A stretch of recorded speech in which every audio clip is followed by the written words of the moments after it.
بسم اللہ الرحمن الرحیم۔ السلام علیکم۔ عبدالروف عزیزی اور فہد علی ایک نئی ویڈیو کے ساتھ حاضر ہے۔ ہمارا آج کا عنوان ہے گناہ کی پہچان۔ تو آئیے اپنے عنوان کی طرف بڑھتے ہیں۔ صحیح مسلم حدیث 6516، نبی کریم صلی اللہ علیہ وسلم کا ارشاد ہے، الاثم ما حاک فی صدرک وکرہت ان یطلع علیہ الناس، یعنی گناہ وہ ہے جو آپ کے دل میں کھٹکے اور آپ کو ناپسند ہو یہ بات کہ لوگوں کو اس کا علم ہو جائے۔ گویا کہ اس حدیث میں گناہ کی دو علامتیں بیان کی گئی ہیں۔ ایک تو وہ کہ آپ کے دل میں کھٹکنے لگے، آپ کا دل اس کو کرتے ہوئے ڈر رہا ہو یا کرنے کے بعد بھی ڈر رہا ہو، اور دوسرا یہ کہ آپ یہ نہ چاہیں کہ لوگوں کو اس گناہ کا علم ہو جائے۔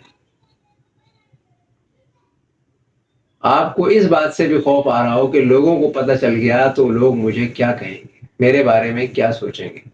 تو یہ دو علامتیں نبی کریم صلی اللہ علیہ وسلم نے گناہ کی علامت کے طور پر بیان فرمائی، اور اس سے یہ سمجھ آتا ہے گویا کہ انسانی فطرت جو ہے وہ انسان کی رہنمائی سیدھے راستے کی طرف کرتی ہے۔ انسان کے دل میں کھٹکا ہو یا انسان کو ڈر لگے اور لوگوں کو اس کے بارے میں کوئی علم ہو، یہ بھی انسان نہ چاہے، تو یہ جو ہے فطرت سلیمہ کی رہنمائی ہے۔ فطرت سلیمہ جو ہے وہ آپ کو بری باتوں سے روکنے کی کوشش کرتی ہے، آپ کو ہدایات دیتی ہے۔ تو کچھ لوگ اس پر امپلیمنٹیشن کرتے ہیں اور کچھ لوگ اس کو چھوڑ کر نفس کی پیروی میں لگ جاتے ہیں، جیسے کہ اس کی تائید ایک اور حدیث سے بھی ہوتی ہے۔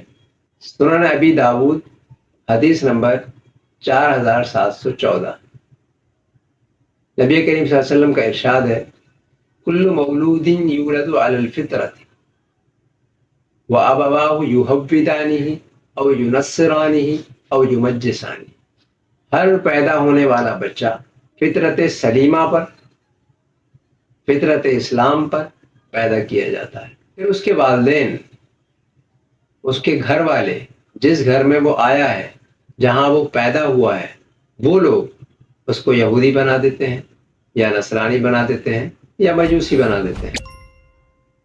یعنی اس کی پیدائش ہوتی جو ہے وہ فطرت سلیمہ پر ہے، اچھی فطرت پر وہ پیدا ہوتا ہے۔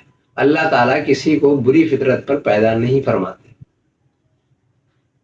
اس کی جو فطرت ہوتی ہے وہ اس کو سیدھی باتوں کی طرف ہی لے کر جاتی ہے، لیکن وہ بذات خود یا پھر کسی اور کے کہنے میں آ کر، اپنے بڑوں کے، بزرگوں کے کہنے میں آ کر غلط راستے کی طرف چل پڑتا ہے۔ تو یہ ہے گناہ کی پہچان۔ اب تک کے لیے اتنا ہی۔ اپنا خیال رکھیے، خوش رہیے۔ ویڈیو پسند آئے تو حوصلہ افزائی ضرور فرمائیے۔ السلام علیکم۔